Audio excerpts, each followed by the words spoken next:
சொல்லி இவரு தன்னுடைய வாழ்நாள் முழுவதும் இதே கதையை தான் என்ன பண்றாங்க, ரொட்டீனா என்ன பண்றாங்க, எல்லா இடங்களுக்கும் போற இடங்கள்ல, கிராமங்கள்ல, நகரங்கள்ல நற்செய்தியை சொல்றாரு. பட் ப்ராப்ளம் என்னன்னா, இது நற்செய்தியா என்ன கேட்டீங்கன்னா, இது நற்செய்தியே கிடையாது. அப்ப என்ன செய்தி இது? அது அவருடைய தனிப்பட்ட செய்தி, அல்லது அவருடைய தனிப்பட்ட அனுபவம், அல்லது அவருடைய தனிப்பட்ட வாழ்க்கை வரலாறு. அப்போ மக்கள் இன்னைக்கு சுவிசேஷம் என்ற பேர்ல என்ன கேட்டுட்டு வராங்க? ஒரு மனுஷன் எப்படி பாவியா இருந்தா எப்படி கடவுளால் தொடப்பட்டார், ஒரு மனுஷன் எப்படி வியாதியா இருந்தா எப்படி கடவுளால் தொடப்பட்டார், ஒரு மனுஷன் எப்படி கடனாளியா இருந்தான் கடவுள் எப்படி கடன்லாம் அடைத்தார். சோ இப்படிப்பட்ட கதைகளை, அனுபவங்களை, வரலாறுகளை மக்களுக்கு அறிவிக்கிறாங்க. மக்கள் இப்படி கேட்டுட்டு வராங்க, காலகாலமா கேட்கிறாங்க. பட் இதுதான் காஸ்பல் நம்புறாங்க. பட் வேதம் சொல்லுது இது காஸ்பல் கிடையவே கிடையாது.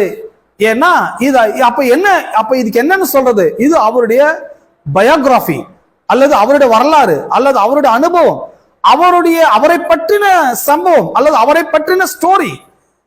அப்போ ஒரு மனுஷனுக்கு இன்னொரு மனிதனுக்கு நடந்த அனுபவத்தையோ, இன்னொரு மனிதனுக்கு நடந்த அனுபவங்களையோ, வாழ்க்கையின் வரலாறுகளையோ, ஒரு மனுஷன் வாழ்க்கை நடந்ததை ஒரு இன்னொரு மனுஷனுக்கு சொல்வதனால கேட்கிற மனுஷனுக்கு எந்த ஒரு பயனும், டைம் வேஸ்ட், மணி வேஸ்ட், லைஃபே வேஸ்ட்.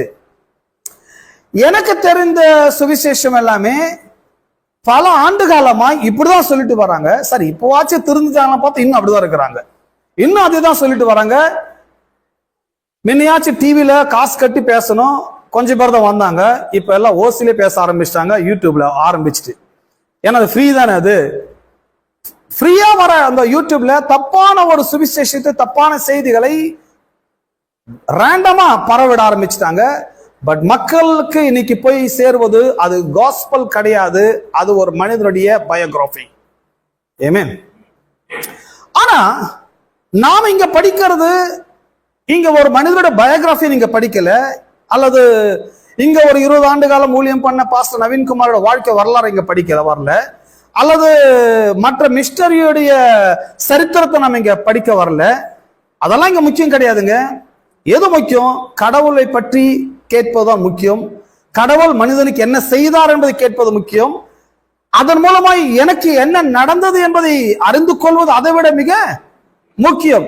கடவுளை பற்றினது அல்லாமல் இன்னொரு மனிதனை பற்றியது நீங்க எவ்வளவு எக்ஸ்ட்ரீம் லெவல்ல போய் கேட்டா கூட அது ஒரு பிரயோஜனமும் கிடையாது. ஆகவேதான் நான் அப்படியெல்லாம் பேசி நேரத்தை வேஸ்ட் பண்ணாம